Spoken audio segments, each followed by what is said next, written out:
when you go into exhibitions or competitions in the fine arts, fiber art is usually not there or is not accepted, or people don't gravitate towards that. They look for, the usual painting, sculpture, that type of thing.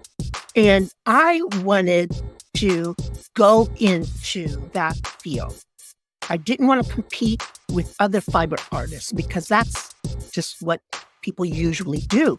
And I said, but you know what? Fiber arts is art.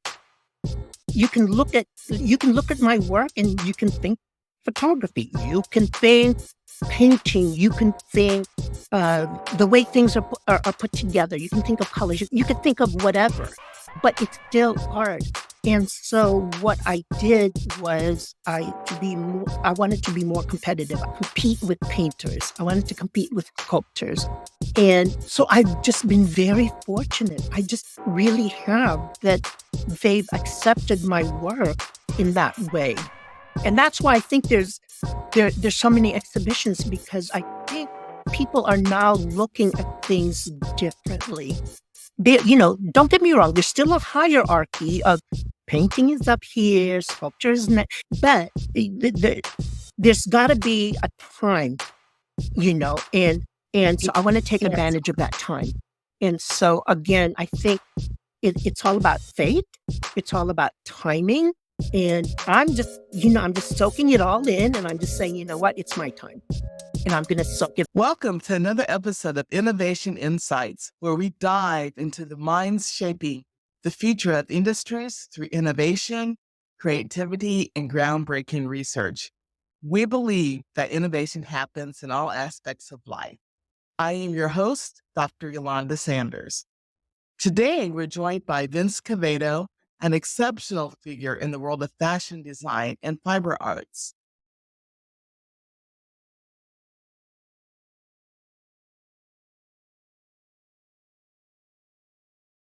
Vince has not only made his mark through his innovative designs, but also through his inspiring journey of resilience and dedication.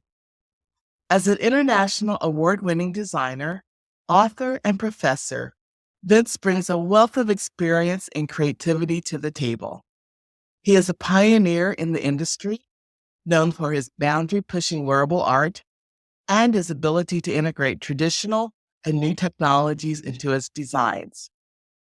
Vince's journey of fashion design began after earning his Bachelor's of Science degree in clothing and textiles and his Master's of Science in Workforce Education and Development from Southern Illinois University, followed by a Master's of Fine Arts in Textiles and Fibers from the University of Nebraska. His competitive spirit, nurtured from years of an elite gymnast under the coaching of his mother, an Olympic gymnast coach, has propelled him to the forefront of fashion design competitions worldwide. In addition to his professional accomplishments, Vince has a profound personal story of battling and surviving non-Hodgkin's lymphoma. His experience deepened his commitment to helping others, particularly through supporting diversity in fashion education. Currently, as an associate professor at Kent State University's School of Fashion, Vince inspires students and colleagues. So listeners, please join me in welcoming Vince Quevedo to the Innovation Insights podcast. We're set for a conversation that's sure to be both enlightening and engaging.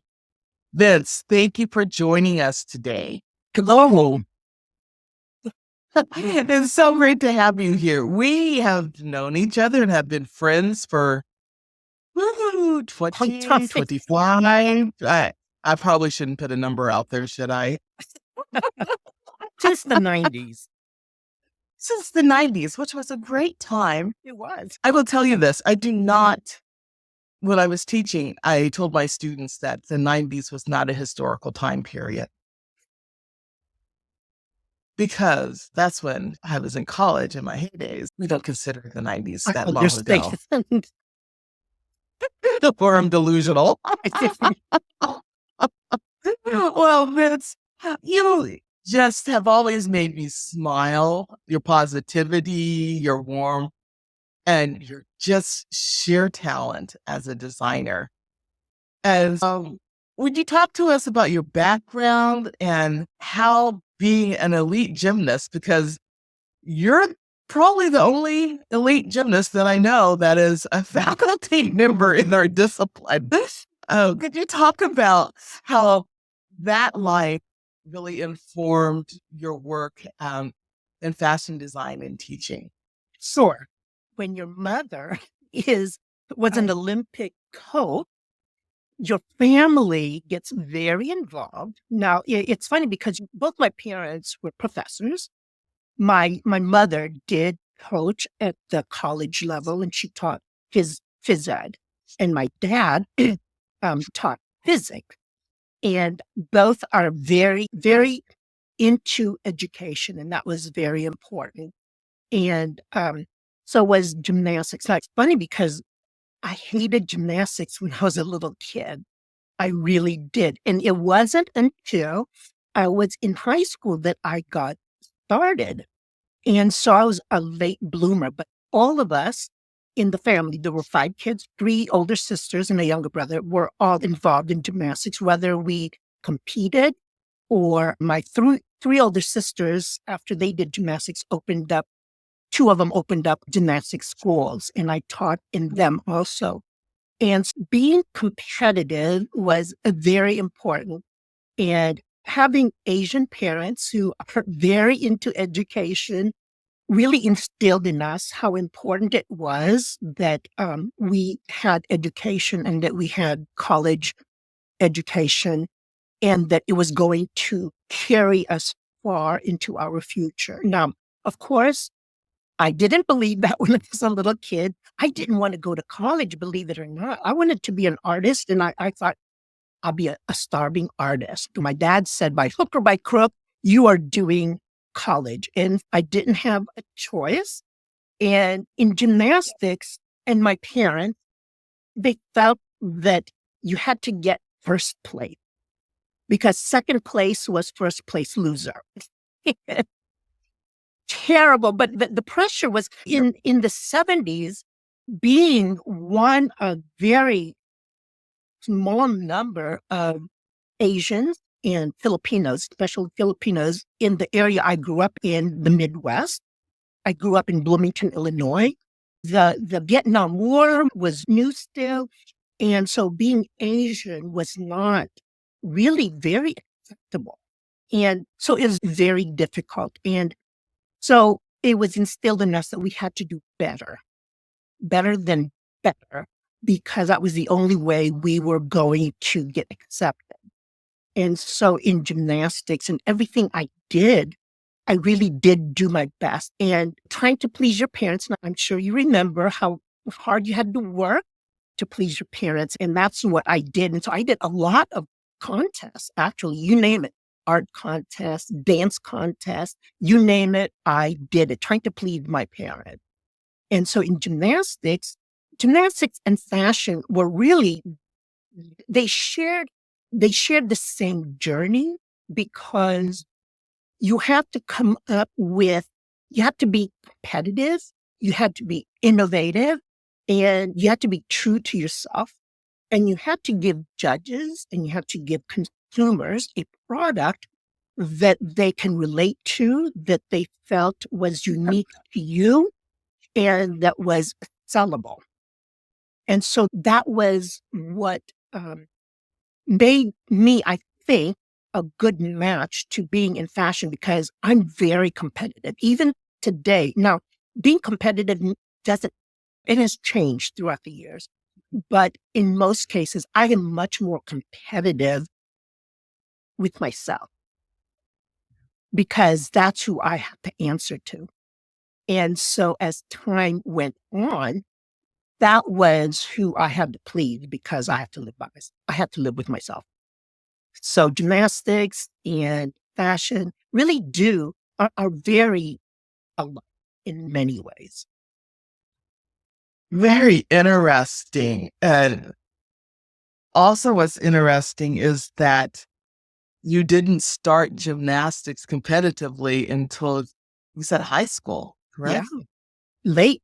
Well, yeah, and many times we have students that decide that they want to become fashion designers a little bit later. High school is still early in life, but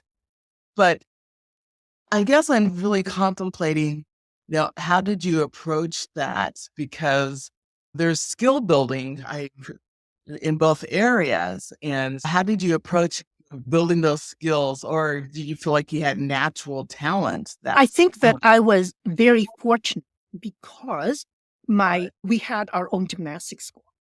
And so I was there every day. And my parents felt that if the kids were involved, us kids in family, if we were involved in gymnastics, that would keep us out of trouble. And it did because we were so involved in the business. And I think that I also had the natural ability. I think my family just did. I was a very small person. And so gymnastics is built for small people. And so it really did help to have that. Now, my mother, who was into gymnastics, of course, got my dad involved because he's into physics. And so what he did was he would videotape me or the other gymnasts, and he would say, if you hit this angle, if you hit this angle. And so I was not a very strong, physically strong gymnast. And so I had to rely heavily on technique. And so how I did things had to be technically correct so that I was able to perform them. wow, that is amazing. And I love the integration of the scientific technical aspect of it and describing that and integrating that because oftentimes the sciences are put off in another area and talk about it within athletics. And I know that your work as a designer, you also deal with sciences with that, dye techniques and all of that, which we'll talk about later on. Well, just fascinating. You've also been very open about your battle with non-Hodgkin's lymphoma.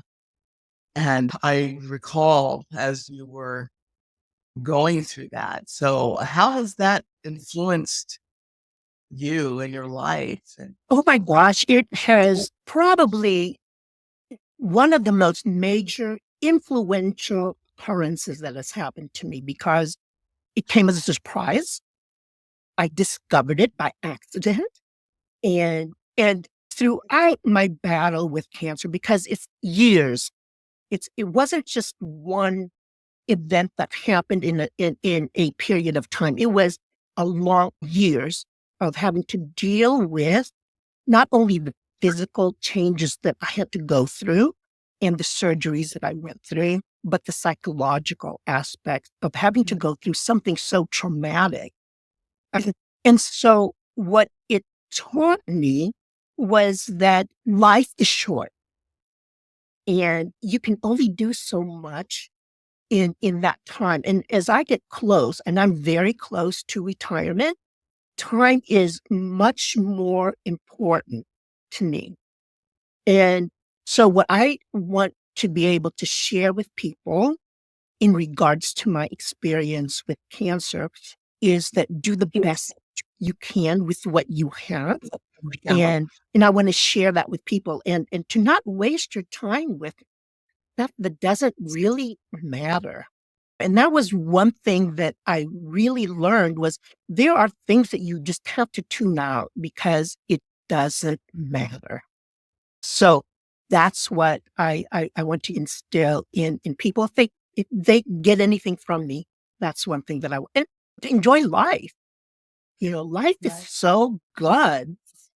And I want them to know that it is good. oh, that's a great message to people. And I hope our listeners truly take that to heart. And as a designer, I know that you've integrated that into your processes because there's your designs. So again, they just make me smile. I have some favorites and you can tell that there's joy in what you're doing. So would you talk with us about your design process and how do you approach designs and materials too? Sure. I was trained actually, in the beginning to design for the masses. And as time went on, I had to respond to my needs. And because I went through so much that it affected me. And so I had to respond to those feelings, to what I was going through. And so it became very personal and very artistic. And so my travel through the fashion experience has been very positive because I did think about the masses when, of course, I have to when I teach my students because that's what they're going to be going into. But I also tell them that, what makes you different from another designer? What makes you unique? What is your niche? And I think that's important that they be able to identify that. And to be able to do that, you have to put yourself into it. And my work evolved to something more personal. And because I needed to invest in myself. And I want students to really look into themselves, because if you take a look at great designers, you can tell their work because they put themselves into it. And I think that's what makes good designers and good artists. And you know what? It makes good people. And I think that's important. Thank you for just dropping all of these wonderful nuggets for our guests. Oh, talking a little bit more about your work, you work in both 3D forms for the body, but also two-dimensional forms in the area of quilts. Do you approach those processes differently? Actually, no, my process is the same. Usually, this can sound strange, but a lot of my ideas come from dreams, conversations, what's going on around me. Lately, it's been the social upheaval thing. Like the pandemic was a real big issue that I had to face. And what I would do is I would translate those ideas into something that is possible within my skill level, my technique, and be able to spell out what I want to say. And I think those are really important for me to be able to do. And so after I think about what I want to do, I have to make sure that it's possible, that it can be something tangible. And yeah, so I go off with whatever is in my head. And usually when I think of an idea, it translates into something visual. And it's funny because I have a notebook right beside my bed because you never remember your dream in the morning. So, you wake up, I just write them down. That is such a wise piece of advice that people have in that book by, because many people do not remember their Yeah. dreams. And one of the things too, I especially tell my students is that um, I tell them to avoid looking at fashion magazines and things like that, and to look at art, to look at nature. And, like, for example, students have a hard time putting colors together. And so they look at color forecasting, they look at they look at all that stuff. And I said, it's much easier than that. Look at your aquarium, look at the fish, and look at the colors they have. And there's your color combinations. Nature has everything. Yes, it does. And some beautiful color Yes. combinations. Oh, well, I wanted to talk about your materials, because over the years you have approached the materials that you used in a variety of ways, and sustainability, I know, has also been an important part of your approach too. Yeah, I make sure that whatever I use is something that is available to my students. Even the dyeing process. Now, a lot of fiber artists are going to kill me when I say this, but I do dye with written dye. Why? Because that is what's available to my students, and they're not afraid of it. So I just have to show them how to use it correctly. And I've never had issues with fading. I've never had issues with getting the colors I want. And it has to be possible, because if it's impossible, then my students aren't going to learn. So it's important for me to be able to give them information that is applicable to the projects that they're doing and that it's available. That's very important. I also don't use fancy, expensive fabric, because my students can't afford $25, $50 a yard fabric. What can they afford? They can afford what is available at Joann Fabrics, or they can afford what is available at Walmart. And so that's what I do. And a lot of my projects, believe it or not, are things that I found at Walmart at $1 or $2 a yard, because that is what's available. And now I don't even remember the last time I went to a fabric store, and I don't go to Walmart anymore. So I've been going to thrift stores, because that's one way of saving the planet. But did you know that the majority of people that donate to the thrift store, most of that goes into the waste? And I didn't know. But it's one way of trying to help with trying to save the planet. And so now I use old garments, I use sheets, curtains, whatever is available to me. And, that's such a wonderful message to give to your students and to any artist, is that you don't have to go out there and buy the most expensive materials. You can source inexpensively. You can also reuse sheets and curtains. Oh my gosh, there's so much yardage. There's Yes. so many fabulous things. And what is the challenge in working with a $50, $75 a yard fabric? It's beautiful fabric to begin with. But there's not really much of a challenge, but I think a bigger challenge is if you can come up with $1 a yard fabric and make it look fabulous, right?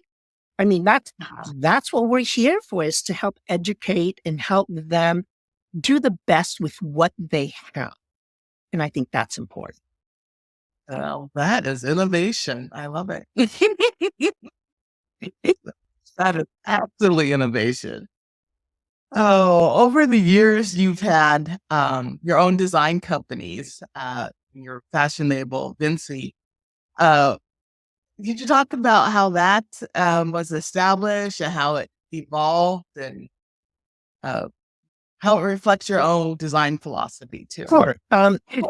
When I graduated from college, the day after graduation, actually, and this is a true story, I went to the office at school, and there was 2 women there looking for designers.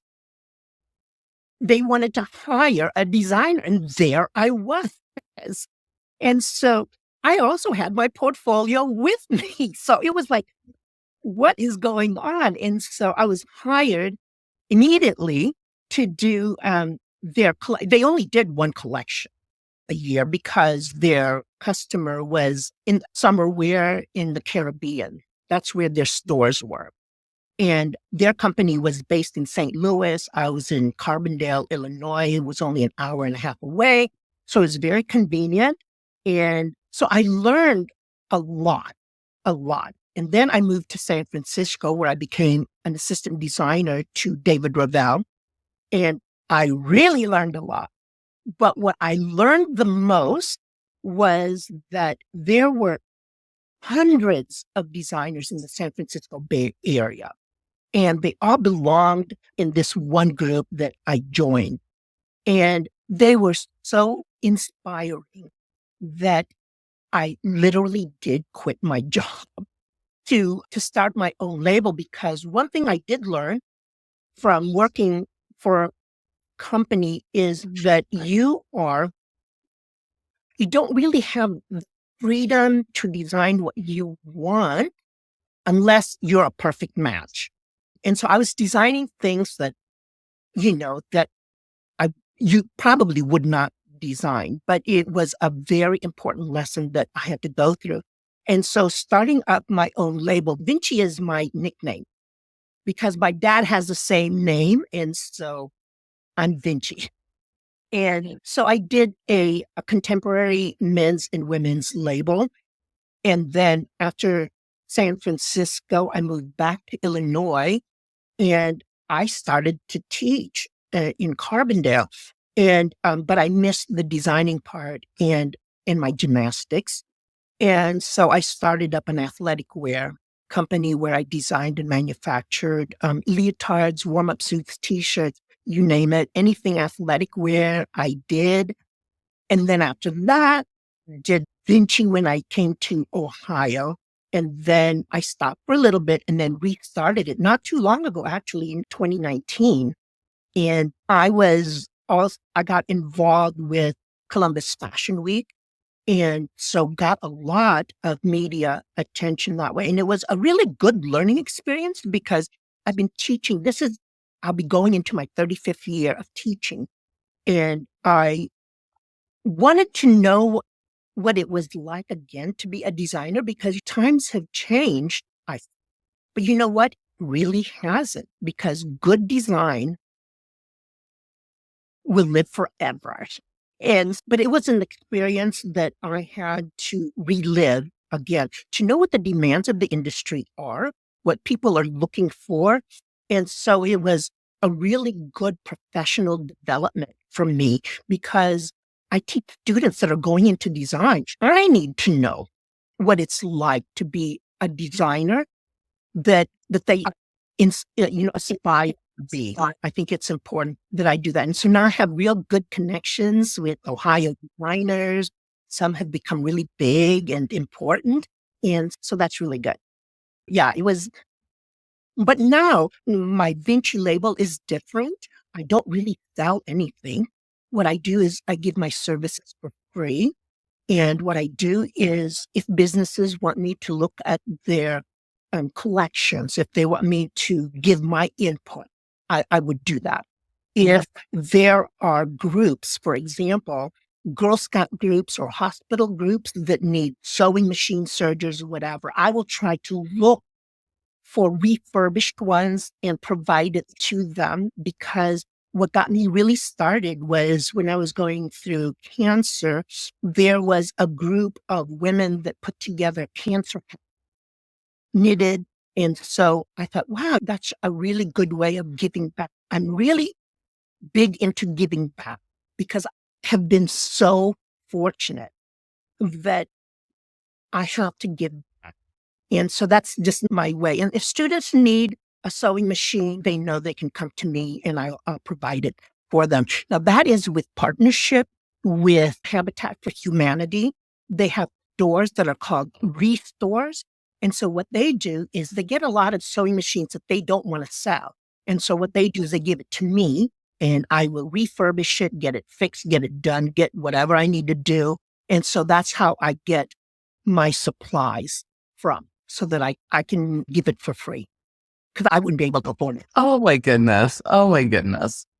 There are two things that you mentioned here was professional development, continuing to learn. You mentioned that you're in your 35th year of teaching, but you're a lifetime learner. What are your thoughts about that? Oh my gosh, it's really interesting because the past 5 years, I've been preparing for retirement. I've been writing ideas of things that I want to do. I've been collecting things that I want to fix, I want to make, I want to do all that kind of stuff. And then I was thinking about 2 years ago, well, maybe I'll go back to school. Why not? I don't have the pressures of having to perform a certain way, a certain level. I can just be a student. And so I would like to go in either into more art or into education. I love it. I love it. I love it. That's the joy of being in academia and in education is that it just continues to fuel your love learning. Yeah. Yeah. Now, you also mentioned giving back and how that is one of your important values that you value. Hey, what are some, and you really described the innovative way of giving back by partnering with Habitat for Humanity. So could you just talk a little bit more about that so our listeners can have some ideas? It really relates to one of our latest newsletters for Innovation Insight, which is Innovative Servitude. And so this is so timely. Yes, I have just been so fortunate in my career in academics that paying back is very important. One of the things that I've always done in the past 10 years is I belong to the International Textiles and Apparel Association, which is the premier organization for our field. And they have done so much for my career. It has been an amazing ride. And trying to help my colleagues that are just beginning in this field, I tell them get involved. It doesn't have to be in the International Textiles Apparel Association. It could be any other professional organization that they can get involved in that will help them cater to their needs as an educator to become a better educator and to be connected with other academicians so that they can learn best practices in whether it's in teaching or in anything that has to do with what they do as researchers or as data people. And I think it's really important. And one of the things that I can do is to provide, for example, a scholarship to graduate students at ITAA, which I've done. And currently, I'm sponsoring the Best in Show for faculty. And that has been very rewarding because the people that do creative work, I think it's much more difficult for them to find funding. And I know it was for me.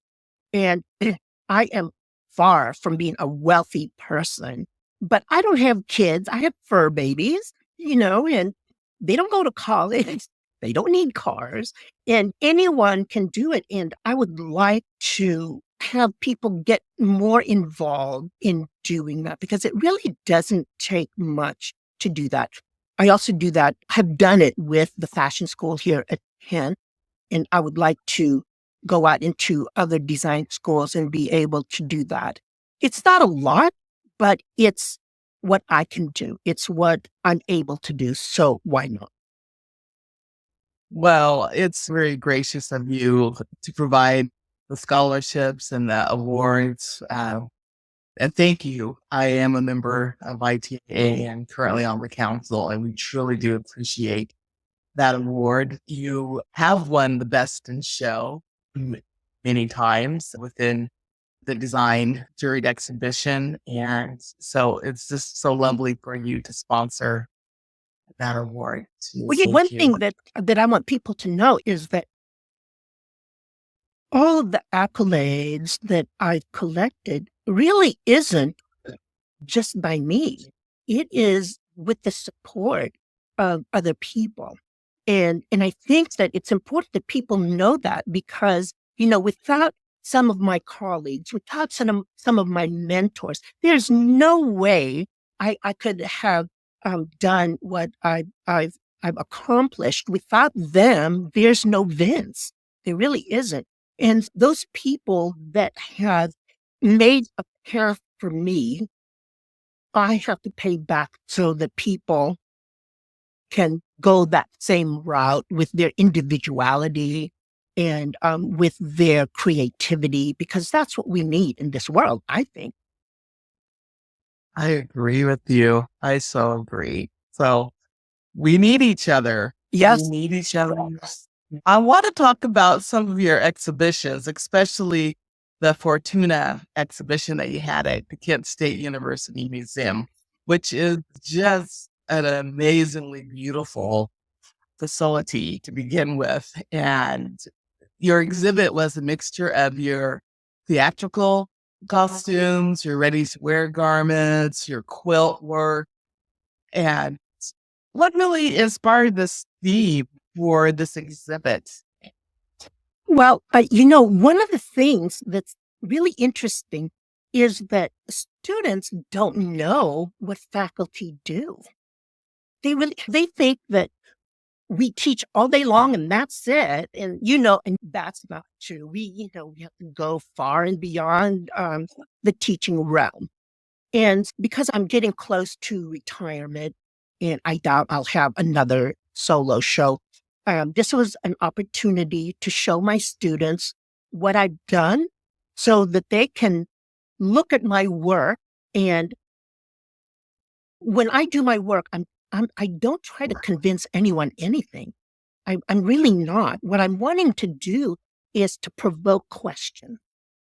And so I want students to look at my work so that they can ask themselves, what was I thinking? Or how would they interpret what I was thinking? Or how would they interpret what they were thinking? So it's about asking questions and not answering. That's just how I think about my design, because it's not about me. It's about what people are looking at and what they're thinking about that I think is the most important thing.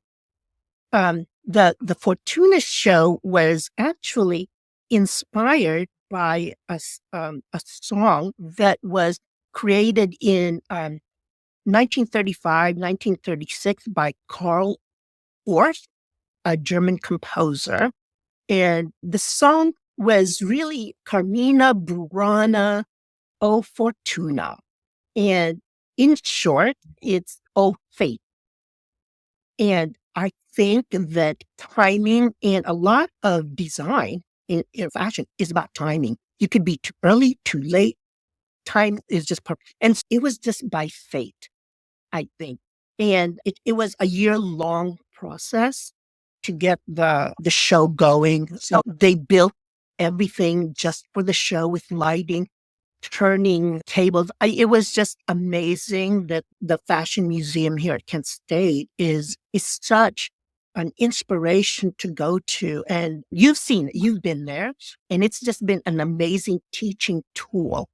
And I think it was just fate that my show started at the Fashion Museum. And what I was really proud of was the director of the museum sent me this article. And the article was that my show was one of the top 10 exhibitions going on at that time. And I was like, but it's the pandemic. Nowadays, everything is online. There's a YouTube recording of me talking about my work and things like that. And so that's inspiring that with technology today, that things like that can happen. And so visitors, there wasn't a downturn with visitors because they visited online and was able to see the show. And the show was on for a year. And so I was very fortunate. That was my second show that I did here at Fashion Museum. So I was very fortunate. What was your first show? Oh my gosh. My first show was, I don't remember when, it was such a long time ago, 2010. I think it was 2010. And they had an opening at the museum because most of the time the museum is scheduled a year in advance. And I don't know if someone canceled or whatever, but the school director at the time was J.R. Campbell. And he had suggested that I put on the show because I was a fairly new faculty at Kent at the time. And people really didn't know me, and it was a really good introduction for me. So, yeah. So that was a fun show. A lot of quilters came to see that show. I'm sure it was so inspiring to the students and the surrounding community around. One thing that was interesting about that show is, when you're at a museum, you're not supposed to touch anything, right? It was important for me that people were able to touch. The museum did not like that. But what we did was we had samples of the fabric. So they could look at it, they could feel it, because there were a lot of things that are melted fabric, and people were always wanting to touch it, and we had samples available. Yeah. That wasn't my, So they you have came a up with that little idea. Because I said, those never red. touch the dress. Yeah. Yeah. So those, yeah, touch panels for people. Oh, that's fabulous. That's fabulous. Again, more innovation. Now, you have quite the exhibition track record. And as we were speaking in preparation for this podcast, you discussed multiple projects that you have going on, multiple exhibitions. And many people don't really understand or realize the management and the project management that a designer or artist must go through to prepare for exhibitions, to get work to exhibitions. And so would you talk a little bit about that and some strategies? Because I think this will be a whole new realization for individuals that, oh, designers and artists are project managers too. Yeah, it's, you know, it's really interesting because I confess that I have ADHD and that I really do. And I have to be busy all the time. My hands have to be moving all the time. And so I have projects galore. And I can't just work on one project. I have to work on several. But I'm also the type of person that it has to get finished. And so I'm lucky in that way that I'm able to do that. Now, with that said, I am very unorganized. Just being honest, I'm just very unorganized. And so unless I am given a deadline, I'm no good. So I have posted, well, like right now, if you can see my office, there are notes everywhere because that's the only way I can stay organized. And I have it on my iPhone. Also, today I'm meeting with, Eulanda. And then after this, I have a meeting with somebody. So, it's things like that keep me organized. But naturally, I am not a very organized person. But with, thank goodness, whoever invented Post-it notes, that is what keeps me going. And because I'm very, like I said before, I'm very competitive, and that also keeps me going. And so all these competitions, 30 so far this year, which is crazy. That is like the most I've ever done, has been there. School is out. I've been here every day, including weekends, because that's the kind of time you have to put in to get things done. And so I think that my competitiveness has kept me, I guess I'm more organized than I thought because my competitive keeps me in line because your things have to get to a certain place.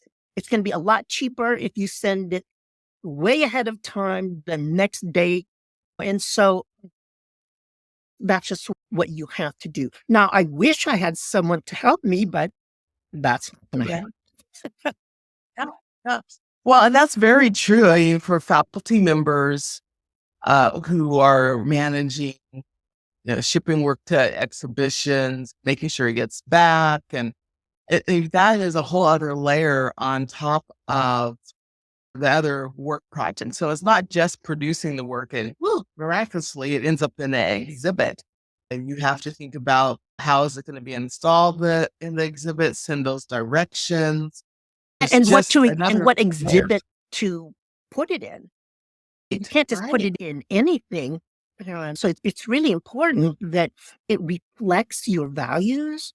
It reflects the kinds of things that you do, the things that you want to be associated with. Those are really very important also.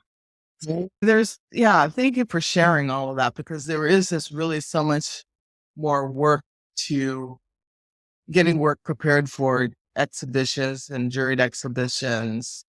Unlike publishing a paper, you go through that submission process and the edits and things like that, but you don't have to track that the paper is delivered back to you and, and pay for the paper to be shipped back and to make sure it comes back in the right condition. And, I think, so. and I think people that are in academics, and I don't think I'm any different than anyone else, but there is a certain level of acceptance and excellence that you want to meet for yourself. And sometimes it just doesn't happen. And you have to start all over again. Like the two, and I don't know if you can see the purple thing back there and this red thing. I started with this red thing and it took forever because each circle has to be cut and has to be sewn around and then you have to sew it together. Anyway, it took 3 weeks just to put it together. And I thought that I was using cotton wrapped polyester thread, and I wasn't. I was using polyester thread. And so it didn't die. And so you can see the thread. And I was like, oh my gosh. And then my colleagues said, but it's beautiful. It looks good. I go, I can't, no, I can't. I just can't live with that, knowing that will bother me. And so I did the purple one, making sure everything was dyeable and all that kind of stuff. But I don't think I could have lived with myself knowing that there was no way I would show it to begin with because it would just bother me. But there are people like myself, they know that sentence isn't correct or that paragraph needs to be changed. Or, you know what, so it needs to be edited. It needs to be whatever. And it's really, really important because it reflects who you are. Absolutely. Yeah, we talk a lot about personal branding at Innovation Insights, and that is part of your brand. And as a designer, your brand is so tangible and visible. So, no, that makes absolute sense. That makes absolute sense. Wow.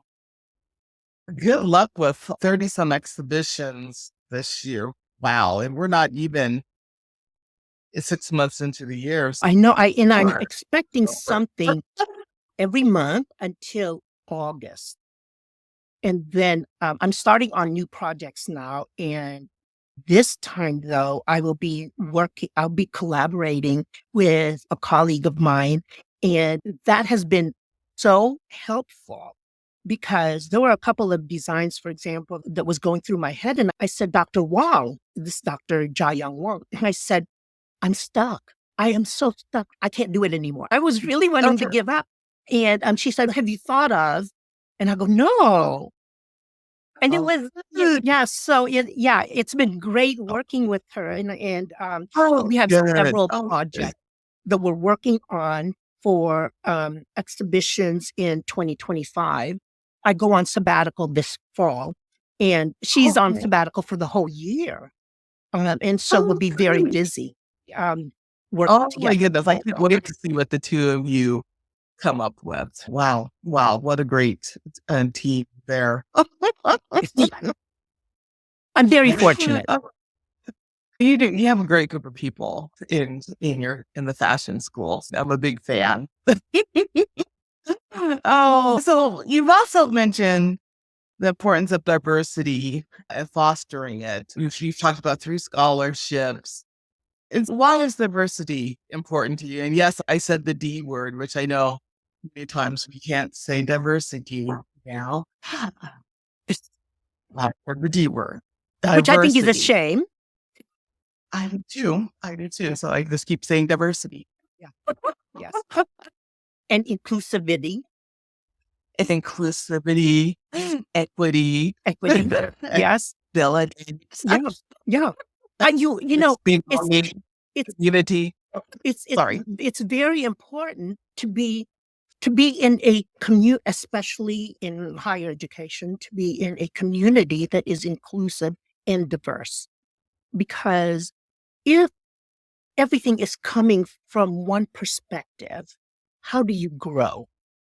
And that's why I think diversity is very important, not only culturally, ethnically, but a way of thinking, a way of presenting, a way of talking, and a way of connecting with people. And I think that if you have more diversity, your students are going to get so much more from their education. So I think it's very important that we push that, no matter how many people try to push back. I'm just not one to waver. because it's that important. Thank you. Thank you for all the work that you do in that area and continuing to push forward. Well, you've talked about some new projects that you're working on. Can you share with us some about the new projects and new design methods or technology that you're excited to explore in the next Sure. few years? So I did a big 180.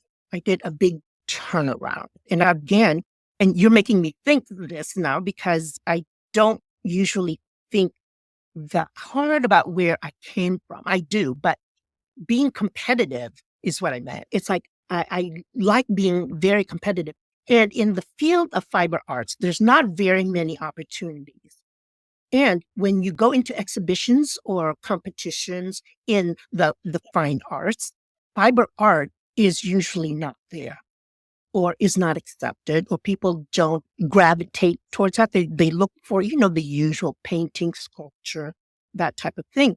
And I wanted to go into that field. I didn't want to compete with other fiber artists because that's just what people usually do. And I said, but you know what? Fiber arts is art. You can look at my work and you can think photography. You can think painting. You can think the way things are put together. You can think of colors. You can think of whatever, but it's still art. And so what I did was I wanted to be more competitive, compete with painters. I wanted to compete with sculptors. And so I've just been very fortunate. I just really have that they've accepted my work in that way. And that's why I think there's so many exhibitions, because I think people are now looking at things differently.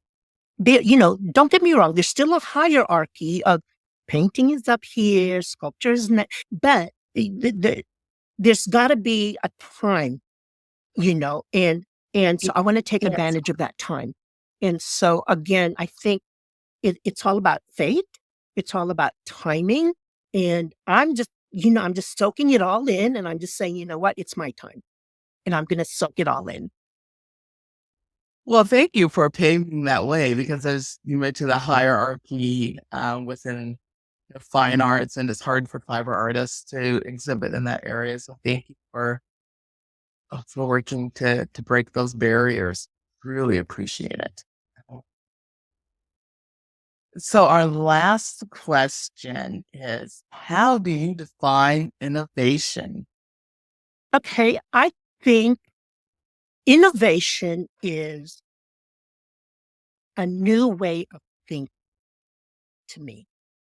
It is looking at things from a different perspective.